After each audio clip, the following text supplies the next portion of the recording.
Okay, hallo, Markus hier von markusfotos.de. Ich bin hier auf dem Stand von Three Leg Thing und die machen ganz besondere Stative und das ist Dan. Und Dan wird uns ein bisschen was über die Geschichte der Firma erzählen und wie sie auf die Idee gekommen sind, Stative zu machen.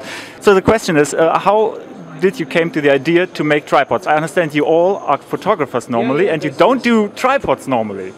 No, before. We all had a number of tripods. I've got some Manfrotto's Gitzo tripods, and we had an idea for a product. We made it. It sold quite well, and we went, well, I think maybe what we need to do is create a whole brand, start from scratch with our ethos, our ideas, what we wanted to do in terms of capability, so that we don't need 5, 6, 7, 8 tripods. You know, just have one tripod that does everything. So that's how it started, and we created a tripod that was versatile. And then somebody said to us, well, I need one that's actually bigger and does this. We went, okay, so we created another one, and next thing we knew, we had a whole line of products. So, okay. But normally, if you are a photographer, you don't come to the idea, okay, I do a tripod on my own. So how did that come to you? Well, I mean, it was just really a case of, I'm a studio photographer. And I was getting really fed up with having to have a separate platform for my laptop and my camera, and then every time I moved I'd have to run back over and look at the monitor because I shoot tethered. So I said, why can't I make a product, or why can't I have a product where they're both on the same thing? So I just looked around, and I have another company that manufactures some products, and I spoke to the guys that were making things there, and they said they could do it for me. So we created this tethered system, like a beam, and we had a camera, laptop, all on the same tripod. And that's the one we first sold, and it was a gamble, really. I wanted the product for myself, and then somebody walked into my studio and went, oh, where can I get one of them? And I said, well, you can't. We made it. And then they said, well, can you make one for me? So we made one for this guy, and then one of his friends came to us, and then we made him one, and then it was getting expensive. Okay, so it always starts with the first customer in this case. Okay. Absolutely, yeah.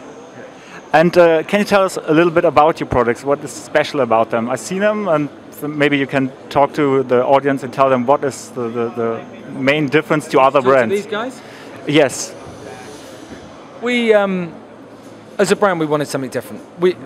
You know, it's not just about the gimmicks, about the artwork, and about the brand identity.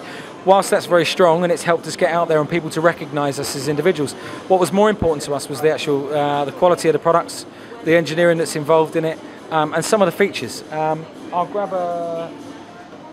going to grab this one.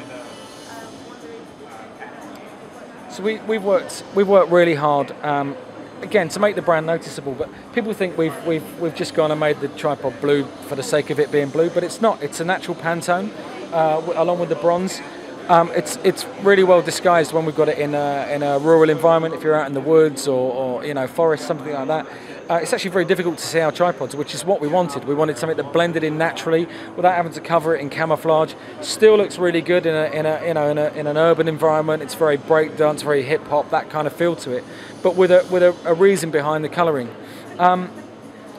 We wanted our products to be light. You know, working on the premise that it's become a global playground. You know, nobody stays in their hometown anymore. You know, they travel to different countries, and actually most people don't carry tripods with them because they're just heavy, and the ones that aren't are expensive. And we felt that there was a real opportunity for us to make an entire range of tripods, all with portability in mind. I mean, some are big. You know, some they're not. This particular one will go inside a messenger bag.